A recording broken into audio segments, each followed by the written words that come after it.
Hello, I'm Sebastian. Welcome to Nine Nar Trees podcast. Today, I will summarize and review the book. Stiff, The Curious Lives of Human Cadavers by Mary Roach is a work of narrative science writing that follows what can happen to a human body after death and why those uses matter. Blending reporting, historical digging, and darkly comic curiosity, Roach examines the people and institutions that rely on donated remains, from anatomy education to medical device testing. The book focuses less on morbidity than on the practical, ethical, and cultural questions that surround death work. Roach approaches a subject many readers avoid and makes it approachable by highlighting the ingenuity and seriousness behind cadaver-based research, while also acknowledging discomfort and taboo. Along the way, she introduces the reader to labs, training sites, and the unusual experiments that have shaped modern medicine and safety. The result is an accessible exploration of how the dead can serve the living and how our attitudes about bodies, dignity, and utility have evolved over time. I will give you key takeaways from this book. Firstly, body donation and the ethics of consent. A central thread of the book is the journey from personal choice to institutional practice, how a body becomes a gift for education or research, and what must be in place for that gift to be handled responsibly. Roach explores the motivations people have for donating and the emotional realities families face, then connects those choices to the practical needs of medical schools and research facilities. This topic highlights how consent is more than a signature. It depends on clear communication about possible uses, limits, handling, and eventual disposition. Roach also draws attention to the systems that manage donations, including the paperwork, transport, storage, and tracking that can determine whether a program is trustworthy. The ethical landscape includes questions of dignity, privacy, and transparency, especially when remains are used in ways that feel unfamiliar to the public. By examining these tensions, the book encourages readers to think about the difference between discomfort and harm, and to evaluate programs based on respect, oversight, and purpose. The broader point is that medical progress and public trust are linked, and both depend on how carefully consent and stewardship are treated. Secondly, anatomy education and surgical training. Roach details how cadavers have long served as the foundation of anatomical knowledge and how that role has evolved with modern teaching methods.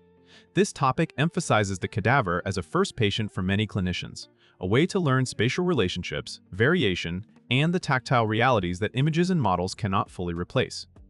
The book points to the disciplined, sometimes ceremonial culture within anatomy labs that aims to balance efficiency with respect.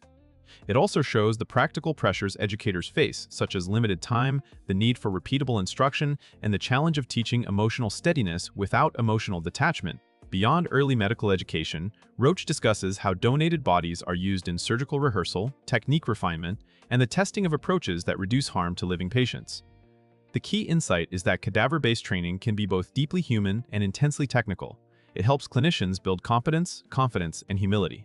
Roach uses these settings to show why hands-on practice matters for patient safety, and how even advanced technology often still depends on real anatomy to validate what should happen in the operating room.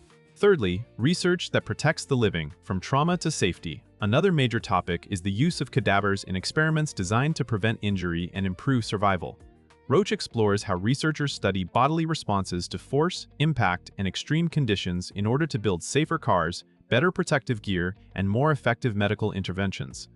The book illuminates the uncomfortable reality that certain questions cannot be answered ethically with living subjects, yet still demand answers because lives depend on them.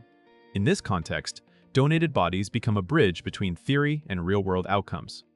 Roach also highlights the complexity of designing such studies, controlling variables, measuring results, and interpreting data when bodies differ by age, bone density, and prior health.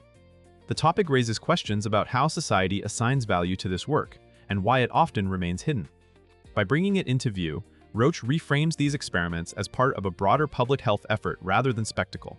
The reader comes away with a clearer understanding that many everyday safety improvements are built on behind-the-scenes research, and that donation can contribute not only to medicine, but also to engineering, policy, and emergency response.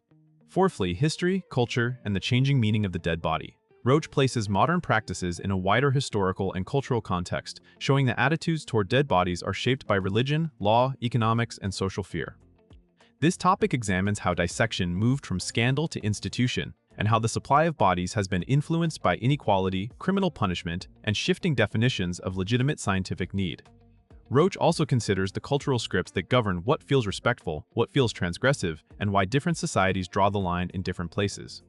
The book suggests that much of our discomfort is not simply about death, but about identity and boundaries, where the person ends and the body begins, and what obligations remain.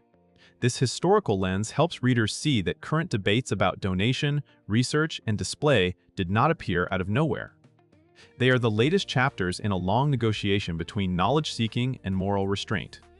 Roach presents this negotiation as ongoing, not settled, and invites readers to examine their assumptions. Understanding the past also clarifies why transparency and ethics matter now. When institutions ignore cultural concerns, they risk repeating the mistakes that once fueled public outrage and distrust. Lastly, forensics and the practical science of decomposition.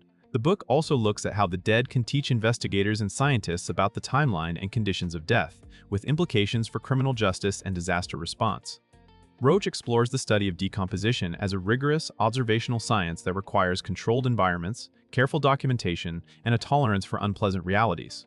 This topic highlights how variables such as temperature, insects, burial conditions, and exposure can change the rate and pattern of decay. Researchers use these findings to improve estimations of time since death and to refine methods that can help identify remains. Roach frames this work as both technical and moral. Accuracy can affect court outcomes, the identification of missing persons, and the ability of families to find closure. The topic also underscores the gap between popular media portrayals of forensics and the slower, messier reality of evidence.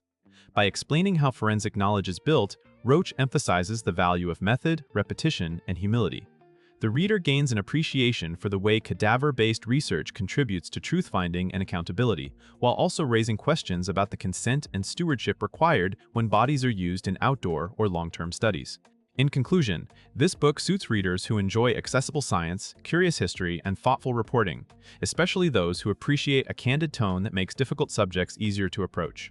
It is also valuable for prospective donors and families who want a clearer sense of how donation can be used, as well as students entering healthcare fields who wish to understand the human and ethical dimensions behind training and research.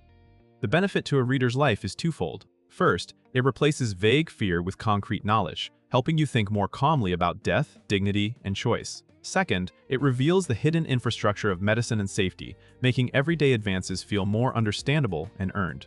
Compared with similar books that lean either clinical or sensational, Roach's work stands out for balancing empathy with clear explanation and for connecting many domains in one narrative, from anatomy labs to impact research and forensics. The writing invites reflection without preaching, and it keeps the reader engaged by focusing on the people who do this work and the practical questions they face.